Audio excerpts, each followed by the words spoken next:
कहानी की शुरुआत साल 2019 से होती है, जहां हम सियोन नाम की एक लड़की को देखते हैं जो अपनी बीमार मॉम से मिलने के लिए अपने घर वापस आ रही थी। इसका फैमिली फ्रेंड संगू, जो एक स्ट्रॉबेरी फार्म का मालिक है, ये सियोन को घर ले जाने के लिए स्टेशन पर आया हुआ था। घर पहुंचकर सियोन को याद आता है कि इसका मोबाइल स्टेशन पर ही छूट गया। ये घर में रखे एक पुराने लैंडलाइन फोन को चालू करके अपने मोबाइल पर कॉल करती है। दूसरी तरफ से कोई औरत फोन उठाती है। सियोन उस औरत से उसका एड्रेस पूछती है ताकि ये वहां जाकर अपना मोबाइल वापस ले सके, मगर बदले में वो औरत सियोन से पैसों की मांग करती है। सियोन कुछ कह पाती तभी कॉल कट हो जाता है। ये जब दोबारा फोन लगाती है तब इसका मोबाइल स्विच ऑफ हो चुका था। थोड़ी देर बाद इस पुराने फोन पर किसी यंसुक नाम की लड़की का फोन आता है। यंसुक डरी हुई आवाज में इसको कहती है कि तुमने बिल्कुल सही कहा था, मेरी मॉम बहुत बुरी है। सियोन उससे पूछती है कि तुमने कहाँ फोन लगाया है और तुम्हें किससे बात करनी है, जिस पर यंसुक कहती है कि क्या ये सुनही के स्टोर का नंबर नहीं है। तब सियोन उसे बताती है कि आपका रॉन्ग नंबर लग गया है। ये सुनते ही यंसुक तुरंत कॉल कट कर देती है। अगले दिन ये अपनी मॉम से मिलने के लिए हॉस्पिटल पहुंचती है, जहां हमें पता चलता है कि इसकी मॉम को कोई गंभीर बीमारी है और अब इनके पास ज्यादा समय नहीं बचा था। इसकी मॉम सियोन से कहती है कि मेरे मरने के बाद क्या तुम मुझे भी तुम्हारे डैड के बगल में दफना सकती हो। ये सुनते ही सियोन को गुस्सा आ जाता है और ये अपनी मॉम से कहती है कि आप डैड के बगल में दफन होने के लायक नहीं हो। दरअसल हुआ ये था कि सियोन ने बचपन में अपने डैड को खो दिया, जिसका जिम्मेदार इसकी मॉम थी, और इसीलिए सियोन अपनी मॉम को ज्यादा पसंद नहीं करती। इसके बाद ये हॉस्पिटल से निकलकर सीधे अपने डैड के कब्र पर जाती है, जहां हमें पता चलता है कि इसके डैड की मौत 27 नवंबर 1999 में हुई थी, मतलब आज से लगभग 20 साल पहले। घर आने पर दोबारा इसको यंसुक का फोन आता है, जो फिर से इससे पूछती है कि क्या ये सुनही का नंबर है, और साथ में वो अपना एड्रेस भी बताती है, जिसे सुनकर सियोन चौंक जाती है, क्योंकि वो जो एड्रेस बता रही थी वो असल में इसी घर का एड्रेस था जहां इस वक्त सियोन रह रही है। सियोन यंसुक से कुछ पूछ पाती तभी अचानक यंसुक फोन कट कर देती है। इसके अगले सीन में हम देखते हैं कि सियोन जब सो रही थी तभी इसे जोर से कुछ गिरने की आवाज आती है, जिसे देखने पर इसे पता चलता है कि दीवार पर टंगी इसकी फैमिली फोटो नीचे गिर गई थी। जिसके बाद ये दोबारा फोटो लगाने की कोशिश करती है। तब इसे पता चलता है कि ये दीवार तो खोखली है और उसके अंदर बेसमेंट में जाने का रास्ता है। सियोन डरते हुए उस बेसमेंट में जाती है, जहां इसे यंसु के कुछ पुराने सामान मिलते हैं, जिसमें एक डायरी और उसकी तस्वीर भी थी, जिसमें डेट 26 नवंबर 1999 का था, मतलब कि सियोन के डैड के मरने के एक दिन पहले। सियोन अगले दिन अपने फैमिली फ्रेंड संगू से यंसुक के बारे में पूछती है, जिस पर वो बताता है कि बहुत समय पहले यंसुक अपने सौतेली मॉम के साथ इसी घर में रहा करती थी। यंसुक बहुत अच्छी लड़की थी, मगर उसकी मॉम शायद कोई तांत्रिक थी। इतना कहकर ये यहाँ से चला जाता है। वापस आते समय सियोन को वही स्टोर दिखाई देता है जहाँ यंसुक बार बार फोन कर रही थी, मगर पता नहीं कैसे ये फोन हर बार सियोन को ही लग रहा था। आखिर ऐसा क्यों और कैसे हो रहा है ये हमें आगे पता चलेगा। फिलहाल आप इतना समझ लीजिए कि यहाँ से एक साथ दो अलग अलग टाइमलाइन दिखाया जाएगा, एक यंसुक की जो 1999 में है और दूसरी सियोन की जो इस वक्त 2019 में है। सियोन को इस रात फिर से यंसुक का फोन आता है, जो इससे कह रही थी कि मेरी मॉम मुझे जला देगी, प्लीज मेरी मदद करो। और तभी अचानक इसके घर के बेसमेंट से धुआं निकलने लगता है, वो इसलिए कि पास्ट में यंसुक की मॉम इसको जलाने वाली थी। फिर अगले दिन यंसुक दोबारा सियोन को कॉल करती है और इस बार सियोन यंसुक को बताती है कि तुम्हें शायद यकीन नहीं होगा, मैं 2019 से बात कर रही हूँ और इस वक्त मैं इसी घर में मौजूद हूँ। मुझे इस घर में तुम्हारी तस्वीर और एक डायरी मिली है। ये सुनकर यंसु को लगता है कि वो इसके साथ मजाक कर रही है और ये फोन रखने वाली थी, मगर तभी सियोन इंटरनेट पर देखकर इसे बताती है कि आज एक प्लेन क्रैश होने वाला है और अगर ऐसा हुआ तो समझ जाना मैं झूठ नहीं बोल रही। इसके बाद हमें यंसुक और इसकी मॉम को दिखाया जाता है, जहाँ इसकी मॉम यंसु को जबरदस्ती कैद करके रखती थी और खाने को भी अजीबो गरीब चीज देती थी। ये यंसु को बताती है कि जल्दी इस घर को खाली कर देंगे और फिर तुम भी ठीक हो जाओगी।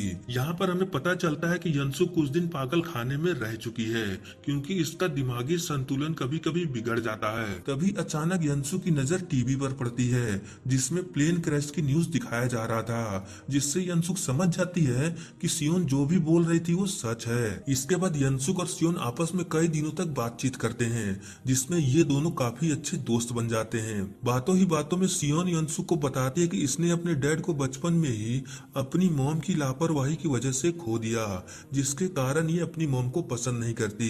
यंसुक कहती है कि मुझे भी मेरी मॉम पसंद नहीं है, उन्हें लगता है कि मैं पागल हूँ, इसीलिए वो मुझे किसी से मिलने भी नहीं देती। अगले सीन में हमें दिखाया जाता है कि 1999 में 8 साल की सियोन अपने मॉम डैड के साथ इसी घर को खरीदने के सिलसिले में यहाँ पर आए हुए थे। यंसुक की मॉम इन्हें घर दिखा रही होती है, तभी यंसुक अपने रूम से बाहर आकर इन्हें देख लेती है और फिर अंदर जाकर तुरंत 2019 में सियोन को फोन करती है। सियोन अपनी डैड की आवाज सुनकर काफी इमोशनल हो जाती है। यंसुक सियोन से वादा करती है कि ये सब कुछ ठीक कर देगी और तुम्हारे डैड फिर से जिंदा हो जाएंगे। अगले दिन यंसुक किसी तरह अपनी मॉम से बचते हुए घर से भागकर सियोन के घर पहुंचती है और आज वही दिन है जब सियोन के डैड आग लगने के कारण से मरने वाले थे। इससे पहले कि आग पूरे घर में फैले, यंसुक चुपके से घर के अंदर आकर गैस को बंद कर देती है और इस तरह से ये हादसा होने से रुक जाता है। ऐसा होते ही 2019 में सियोन की रियलिटी बदलने लगती है और सबसे जरूरी चीज, अब इसके डैड जिंदा थे। ये देखकर सियोन बहुत इमोशनल हो जाती है। यंसुक के ऐसा करने पर अब सियोन का पूरा फ्यूचर बदल चुका था, जिसके लिए सियोन यंसुक का बहुत बहुत शुक्रिया कहती है। इसके अगले सीन में हम देखते हैं कि यंसुक की मॉम इसके ऊपर कोई जादू टोना कर रही थी, जिसमें यंसुक को बहुत तकलीफ हो रहा था। इधर सियोन नेट पर यंसुक के बारे में पता लगाती है, तब इसे पता चलता है कि आज ही के दिन यंसुक की मॉम उसको जान से मार देंगी। तभी सियोन को यंसुक का फोन आता है, जिसमें तुरंत सियोन यंसुक को बता देती है कि ये आज रात मरने वाली है और ये काम तुम्हारी मॉम करेंगी। ये सुनकर यंसुक को यकीन तो नहीं होता, मगर फिर भी ये घर में छिप जाती है और तभी यहाँ इसकी मॉम आकर इसके ऊपर चाकू से हमला करती है, मगर इसे पता चलता है कि बेड पर तो टेडी बियर रखा था। तभी यंसुक बाहर आकर कहती है कि आप मुझे क्यों मारना चाहती हैं, जिस पर वो कहती है कि मैंने तुम्हारा फ्यूचर देखा है, आगे चलकर तुम बहुत लोगों की जान लोगी। ये सुनकर यंसुक हंसने लगती है और कहती है शायद तुम्हारी भविष्यवाणी सही है और इसकी शुरुआत तुमसे ही होगी। इसके बाद ये अपनी मॉम को उसी चाकू से बहुत बेरहमी के साथ मार देती है, जिसके कारण अब फ्यूचर फिर से चेंज हो जाएगा और कहीं न कहीं यंसुक 2019 में जिंदा होगी। अब यंसुक अपनी मॉम को मारने के बाद काफी अच्छा महसूस कर रही थी।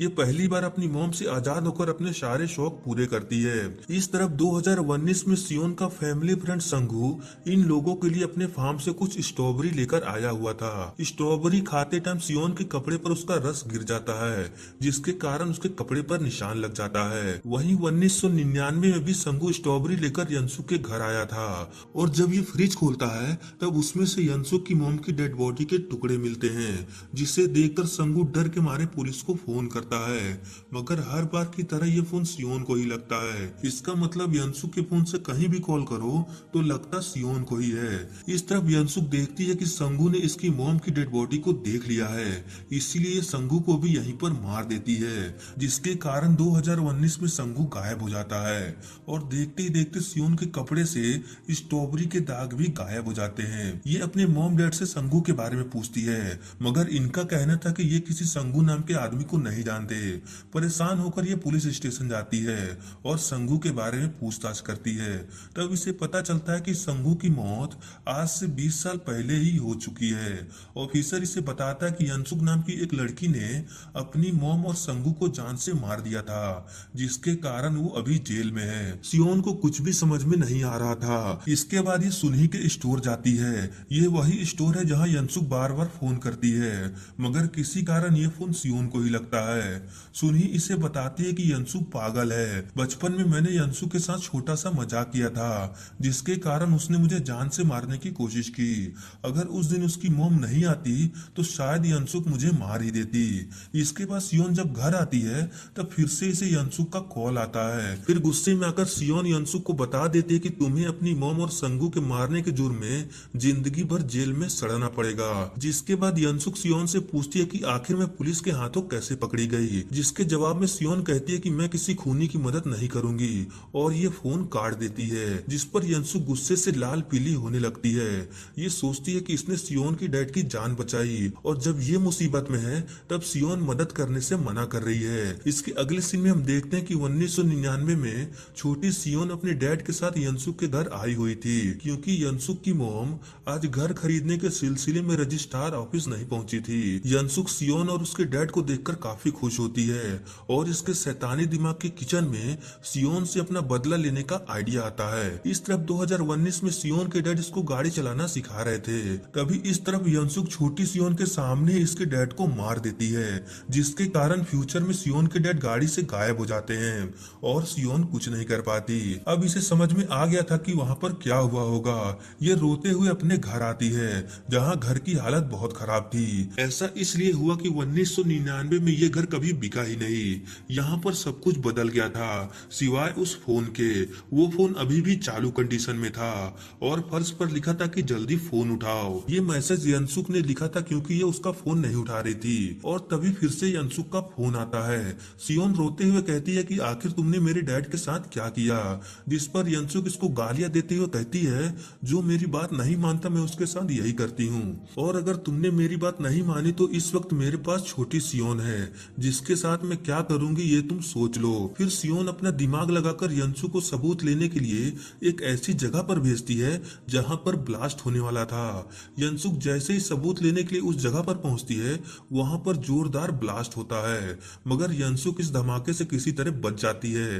घर आकर ये सियोन को कॉल करके कहती है कि तुमने तो मेरा पूरा इंतजाम कर दिया था, अगर इस बार तुमने सही एड्रेस नहीं बताया कि वो चाकू कहाँ है तो जल्द ही तुम्हारी मॉम भी यहाँ आने वाली है। अब इस डर से सियोन पुलिस स्टेशन जाकर यंसुक को सही सबूत के बारे में बता देती है, जिसके बाद यंसुक वो चाकू को जला देती है, जिससे ये फ्यूचर में जेल जाने वाली थी। इसके बाद फिर से एक बार सियोन की रियलिटी चेंज होती है और जब ये अपने घर पहुंचती है तब ये घर एकदम बदल चुका था।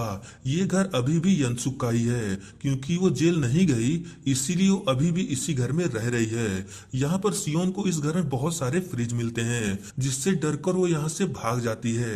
अब इसी घर के अंदर हमें 2019 के यंसुक को दिखाया जाता है, जो अपने आप से ही 1999 में बात कर उससे बताती है कि तुम्हें आज सावधान रहना होगा, क्योंकि आज तुम मर सकती हो। इस तरफ 1999 में सियोन की मॉम पुलिस स्टेशन जाकर अपने पति और अपनी बेटी की मिसिंग कंप्लेन लिखवाती है, जिसके बाद एक ऑफिसर और सियोन की मॉम उन्हें ढूंढते हुए यंसुक के घर पहुंचते हैं, क्योंकि सियोन की मॉम को पता था कि आज इसके पति घर खरीदने के सिलसिले में यहाँ आने वाले थे।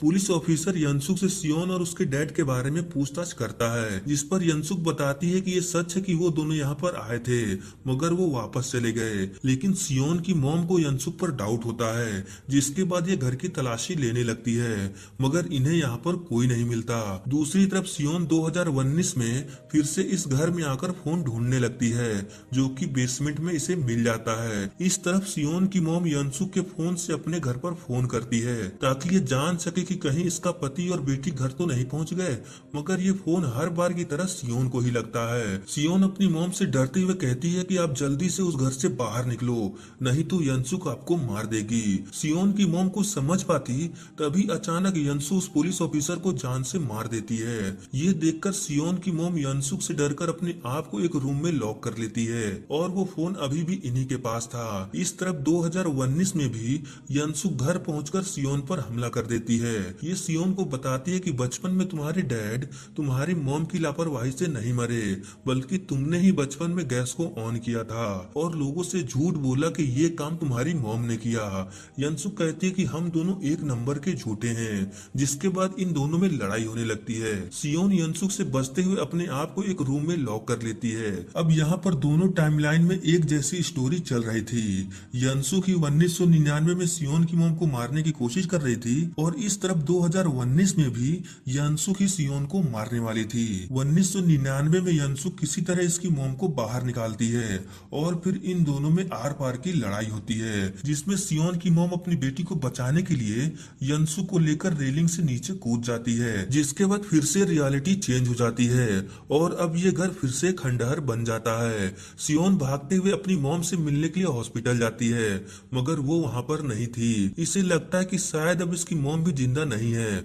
उदास होकर ये अपने डैड की कब्र पर आती है। तभी अचानक यहाँ इसकी मॉम आकर सियोन को डांटने लगती है क्योंकि इसका मोबाइल बंद है। सियोन अपनी मॉम को देखकर हैरान थी क्योंकि अब वो बिल्कुल सही सलामत हैं, मगर इनके गले और हाथ पर चोट के निशान थे, जो शायद 1999 में यंसुक से लड़ाई करते समय लगे होंगे, जिस लड़ाई में इसकी मॉम बच गई। इसके बाद ये दोनों यहाँ से हंसी खुशी जाने लगते हैं और तभी अचानक सियोन की मॉम यहाँ से गायब हो जाती है और इसी के साथ ये फिल्म खत्म हो जाता है।